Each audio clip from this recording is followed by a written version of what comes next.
एक बड़े से बंगले के बाहर खड़ी हुई सरला देवी सिक्योरिटी वाले से हाथ जोड़कर विनती कर रही हैं कि एक बार उन्हें उनके बेटे बहू से मिल लेने दीजिए, बहुत ज़रूरी बात है। पहले तो सिक्योरिटी वाला उन्हें ये कहकर भगा देता है कि तुम्हारे जैसे भिखमंगे मेरे साहब के माता पिता नहीं हो सकते हैं, तुम ज़रूर झूठ बोल रही हो, निकल जाओ इस घर से। लेकिन जब सरला देवी सिक्योरिटी वाले से बहुत सारी मिन्नतें करती हैं और कहती हैं जब तक तुम मुझे मेरे बेटे बहू से नहीं मिलने दोगे तब तक मैं इस गेट से नहीं हटूंगी, इधर ही बैठी रहूंगी। आज मेरे पति अस्पताल में बीमार पड़े हैं, उनके इलाज के लिए पैसों की ज़रूरत है, मेरे पास उनके इलाज के लिए पैसे नहीं हैं। मेरा बेटे का इतना बड़ा बिजनेस है, उसके पास इतने सारे पैसे हैं, क्या वो अपने पिता की बीमारी में थोड़े से पैसे खर्च नहीं कर सकता है? उसको थोड़े से पैसों से कुछ भी फर्क नहीं पड़ेगा। आखिर में सिक्योरिटी वाले को सरला देवी पर दया आ गई और वो अंदर जा कर के ये खबर देता है कि एक कोई बूढ़ी अम्मा आपसे मिलना चाहती हैं। वो कह रही हैं कि आपकी माँ है, पर उनके शक्ल से और पहनावे से नहीं लगता है कि वो आपकी माँ है। तान्या सिक्योरिटी वाले से कहती है कि तुम जाओ, मैं अभी उनसे बाहर ही मिलने आ रही हूँ, उनको अंदर लाने की ज़रूरत नहीं है। मीटिंग रूम में बैठे हुए अपने पति रमेश से तान्या कहती है तुम्हारी माँ फिर से मिलने आई है, कितनी बार मना किया है फिर भी बेशर्मों की तरह इस घर में चली आती हैं, पता नहीं क्या समझती हैं। पैसे तो ऐसे मांगने आ जाती हैं जैसे कि वो इस घर में पैसे रख गई हों।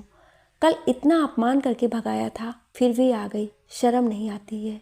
चलो हम दोनों जा कर के अच्छे से फटकार लगाते हैं कि दोबारा से हमारे घर पर ना आए और हमें परेशान ना करें। रमेश और तान्या घर से बाहर निकलकर दरवाजे के पास आते हैं।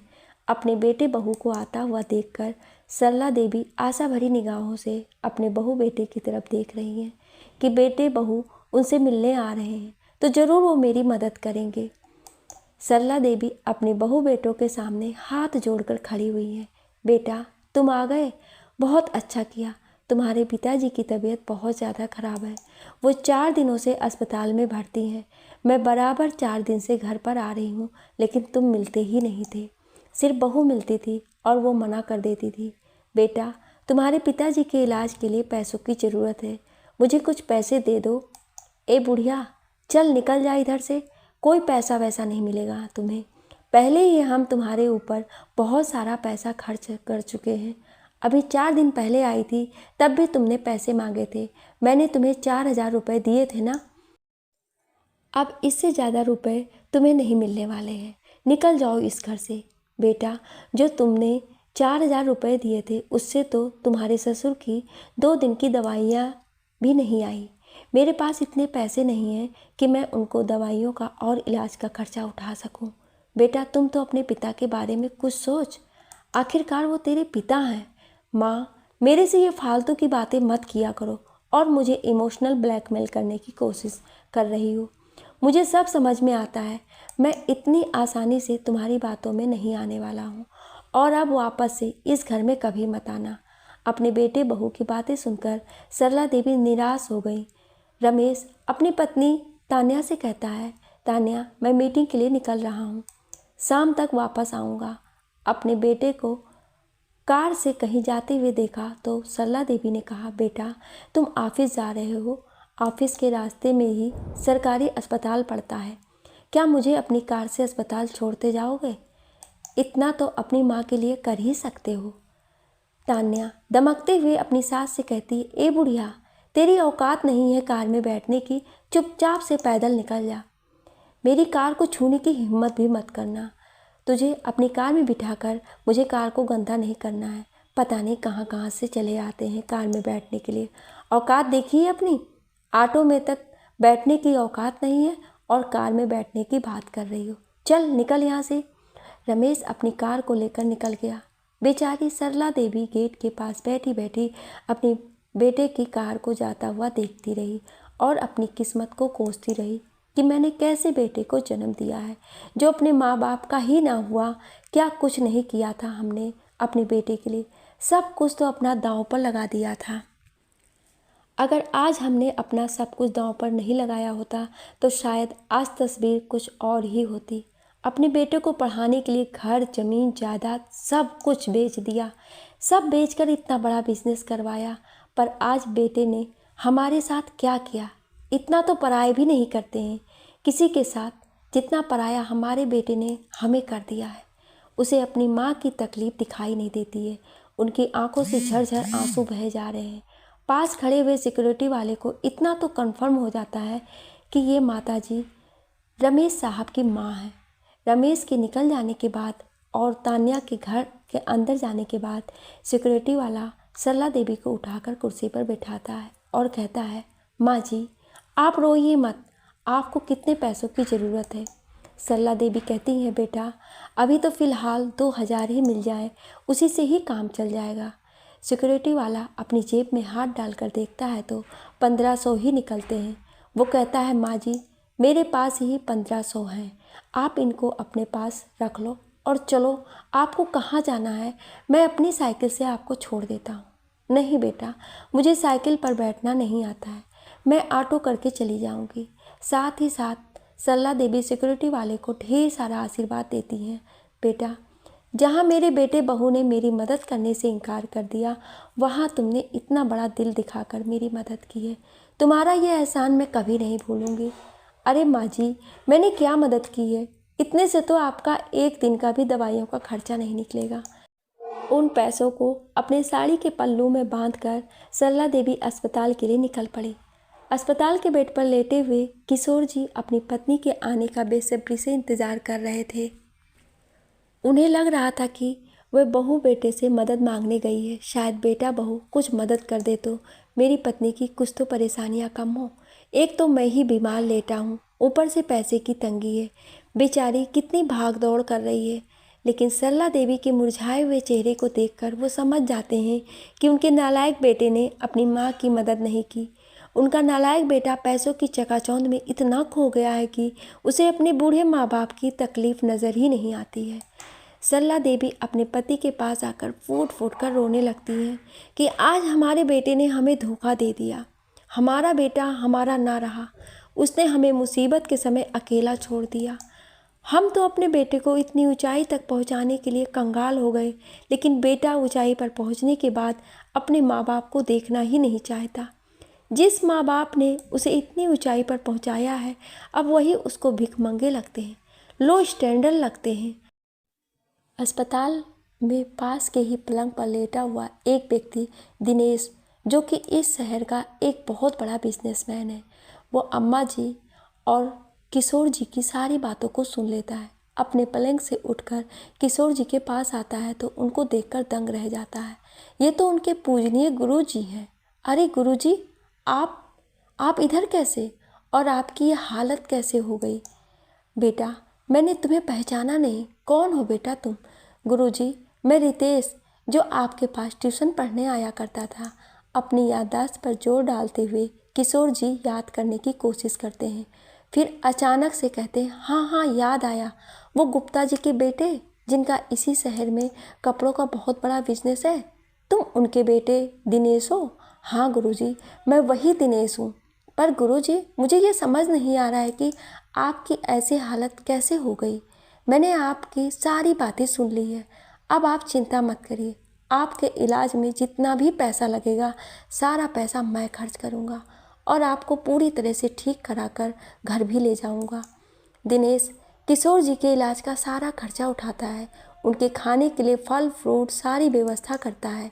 अम्मा जी से कहता है, अम्मा जी आप मेरे घर पर रहिए, इधर मैं अपने गुरु जी को संभाल लूँगा। मैं देख रहा हूँ कितने दिनों से आप भागा दौड़ी कर रही हैं, कहीं थक कर आप भी बीमार ना पड़ जाएं। घर पर मेरी पत्नी है, बच्चे हैं, मेरे माता पिता भी हैं, आप उधर रहिए, 2 दिन में मैं अपने गुरु जी को लेकर घर ही आ जाऊँगा। किशोर जी भी कहते हैं, हाँ अब मैं ठीक हूँ और जल्दी ही तुम्हारे पास आ जाऊँगा, तो मेरी चिंता मत करना।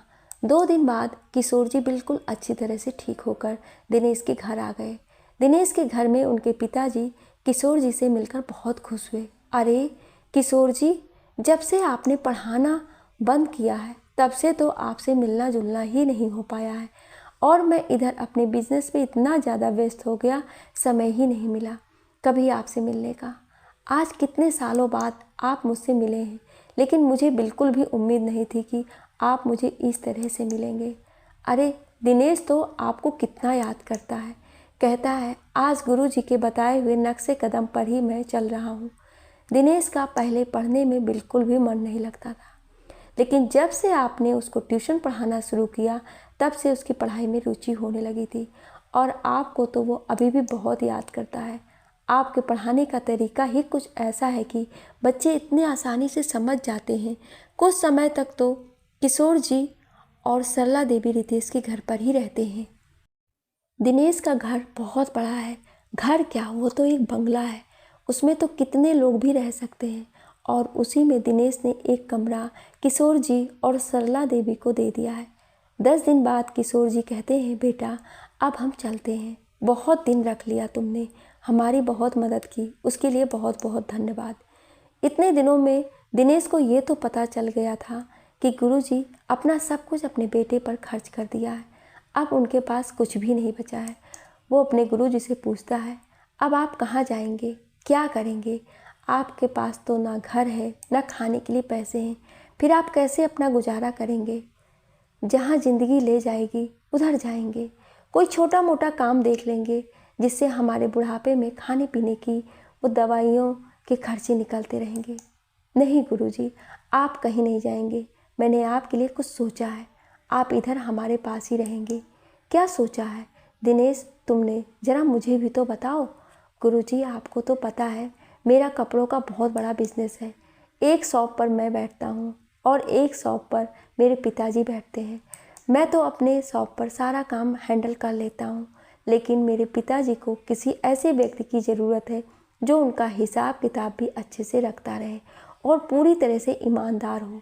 तो गुरुजी मुझे आपसे ज़्यादा इस पद के लिए कोई और नज़र नहीं आता है।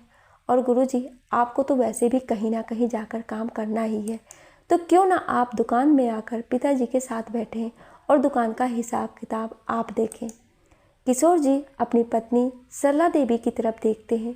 सरला देवी को इसमें कोई बुराई नज़र नहीं आती है। वो अपने पति से कहती हैं, देखो जी हम कहीं ना कहीं तो भटकते भटकते जाएंगे और कितने दिनों में हमें काम मिलेगा। इधर हमें घर बैठे काम मिल रहा है, हम अपनी मेहनत का कमा कर खाएंगे तो इधर हमें रहने में भी परेशानी नहीं होगी। किशोर जी गुप्ता जी के साथ उनकी बड़ी सी दुकान में बैठकर हिसाब किताब देखने लगते हैं। साल भर तक वो गुप्ता जी के साथ बैठकर दुकान का हिसाब किताब देखते हैं। साथ ही साथ बिजनेस की बारीकियां भी सीख जाते हैं कि किस तरीके से बिजनेस किया जाता है। साल भर मेहनत करने के बाद उनके पास इतने पैसे इकट्ठे हो जाते हैं कि वो अपनी पत्नी सरला देवी से कहते हैं, भगवान क्यों ना हम भी एक छोटी सी कपड़ों की दुकान डाल लें, बहुत फ़ायदा होता है। आप भी कैसी बातें कर रहे हैं, लगता है उम्र के साथ साथ दिमाग भी सठिया गया है। अरे 65 बरस में कुछ करने जाओगे तो लोग हंसी उड़ाएंगे कि बुढ़ा बुढ़ापे पर बिजनेस करने जा रहा है। किशोर जी कहते हैं, तुम इसकी चिंता मत करो, इस काम में दिनेश ने कहा है कि वो मेरी मदद करेगा, मुझे भाग दौड़ का ज़्यादा काम करना नहीं पड़ेगा। वो अपनी इतनी बड़ी दुकान का सामान मंगाता है तो उसमें मेरा सामान भी मंगाता रहेगा। और एक दिन किशोर जी 65 बरस की उम्र में कपड़ों की दुकान खोल लेते हैं। आसपास के दुकानदार देखकर कहते हैं, दादाजी इस उम्र में दुकान खोल रहे हो, कितने साल बिजनेस करने का इरादा है? बेटा जब तक जिएंगे हाथ पैर चलेंगे तब तक करते रहेंगे, जिस दिन नहीं करेंगे उस दिन देख लेंगे क्या करना है। धीरे धीरे करके किशोर जी की दुकान बहुत अच्छी चलने लगी, खूब मुनाफा होने लगा। अब किशोर जी के पास पैसों की कोई कमी नहीं थी। किशोर जी ने दिनेश के बगल में ही एक छोटा सा 100 गज का घर भी खरीद लिया। घर छोटा था लेकिन पति पत्नी के लिए पर्याप्त था, इससे बड़ा घर उन्हें चाहिए भी नहीं था। ऐसे करके 5 साल बीत गए।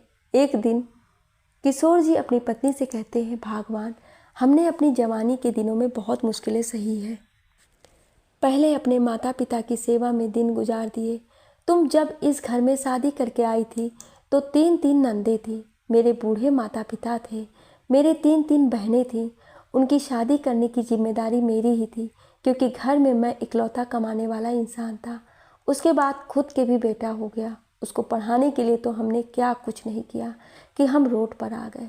लेकिन मैंने कभी तुमसे ये नहीं पूछा कि तुम्हें क्या पसंद है, क्या लेना है। तुम्हारी इच्छाओं का तो मैं कभी ख्याल ही नहीं रख पाया। लेकिन आज हम सारी जिम्मेदारियों से फ्री हैं, मेरे हाथ में पैसे भी हैं, तो आज मैं तुमसे पूछता हूँ कि तुम्हें क्या चाहिए। आज तुम जो भी मांगोगी मैं तुम्हारी हर इच्छा पूरी कर दूँगा। अपने पति की इतनी प्यारी प्यारी बातें सुन करके सरला देवी को अपनी बहू की कार वाली बात याद आ गई, जब उनकी बहू ने उनसे कहा था कि तुम्हारी कार में बैठने की औकात नहीं है। वो अपने पति से बड़े ही प्रेम से कहती हैं कि उन्हें एक कार चाहिए। किशोर जी कहते हैं ठीक है, कोई अच्छा सा मुहूर्त निकाल के चलिए, हम आपको आपके पसंद की एक नई कार दिलाएंगे। अब तो सरला देवी की खुशी का ठिकाना नहीं था। उनका एक छोटा सा घर भी हो गया था, पति पैसे भी कमाने लगा और उनकी पसंद की कार भी आने वाली है। जो काम उन्हें जवानी में करना चाहिए था, जो शौक जवानी में पूरे करने चाहिए थे, उस समय तो वो पूरी तरह से अपने बेटे की लालन पालन में, पढ़ाई में लगी रही। लेकिन आज बुढ़ापे पर मौका मिला है तो वो बहुत खुश हैं। कुछ दिनों में ही उनके घर में एक नई कार आ जाती है। किशोर जी अपनी पत्नी के साथ नई कार को लेकर मंदिर भगवान जी को प्रसाद चढ़ाने के लिए और गरीबों को भोजन देने के लिए गए। भगवान जी के दर्शन करने के बाद जब वो गरीबों में खाना बांट रहे थे, तभी उनकी नज़र सीढ़ियों के पास बैठे हुए उनके अपने बहू बेटे पर गई। प्रसाद बांटते हुए किशोर जी सीढ़ियों पर बैठे हुए अपने बहू बेटे के पास भी पहुंच गए और उनके हाथ में भी प्रसाद देने लगे। जब रमेश और तान्या ने अपने माता पिता को चमचमाती हुई प्रेस वाली बढ़िया कपड़े पहने हुए देखा और मिठाई के डब्बे लेकर वह गरीबों में बांट रहे हैं, देख करके उनकी आंखें फटी की फटी रह गई कि इन बूढ़ों के पास इतना पैसा कहाँ से आया कि ये इतना पैसा बांट रहे हैं। तान्या और रमेश किशोर जी के पास आते हैं और कहते हैं, पिताजी मैं रमेश आपका बेटा। किशोर जी पलट कर देखते हैं और वापस से जाने लगते हैं। रमेश अपने पिता के पैरों को पकड़कर कहता है, पिताजी मेरी बात तो सुन लीजिए। तान्या भी सरला देवी के पास जाकर उनका हाथ पकड़कर कहती है, माँ जी हमें बिजनेस से बहुत घाटा हो गया है, उस घाटे को पूरा करने के लिए हमें अपना घर भी बेच दिया है।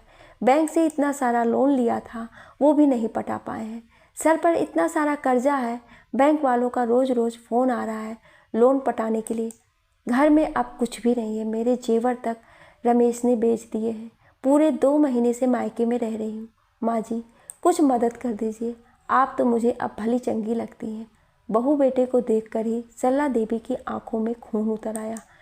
उन्हें उस दिन की याद आ गई जब वो बेटे के सामने भिखारी की तरह अपना पल्लू फैलाए कुछ पैसों के लिए भीख मांग रही थी कि तुम्हारे पिताजी अस्पताल में ज़िंदगी और मौत की लड़ाई लड़ रहे हैं, कुछ पैसों से उनकी मदद कर दो। लेकिन बेटे बहू ने उन्हें घर से खाली हाथ भेज दिया था। अपने बहू बेटे के बातों को अनदेखा करते हुए किशोर जी अपनी पत्नी का हाथ पकड़कर सीढ़ियाँ उतरते हुए कार के पास आ गए। बहू बेटे भागते हुए उनके पैरों में गिर गए। मुझे माफ़ कर दो पिताजी, मुझसे बहुत बड़ी गलती हो गई थी। मैं पैसों की जगह चकाचौंध में आप दोनों को भूल गया था, लेकिन अब मैं ऐसा नहीं करूँगा। आप एक बार मेरी मदद कर दो। किशोर जी अपने बेटे बहू की एक भी बात नहीं सुनते हैं। कार का दरवाज़ा खोलते हुए कहते हैं, भगवान अपनी कार में बैठ जाओ। भगवान की दया से आज हमारी औकात कार में बैठने की हो गई है। चलो आओ हम अपनी कार में बैठकर अपने घर चलते हैं। पीछे से बेटे बहू चिल्लाते रह जाते हैं। तभी पीछे से वही सिक्योरिटी वाला जो रमेश और तान्या के घर पर काम करता था, वो भी अपनी नई नई बाइक लेकर आया और भगवान के सामने अपनी नई बाइक की पूजा करना चाहता था। अपने सिक्योरिटी वाले को देखकर रमेश कहता है, अरे वाह तुमने नई बाइक खरीद ली, बहुत अच्छी बात है। नहीं साहब, मैंने नई बाइक नहीं खरीदी है, मुझे आपके माता पिता ने ये बाइक उपहार के स्वरूप दी है।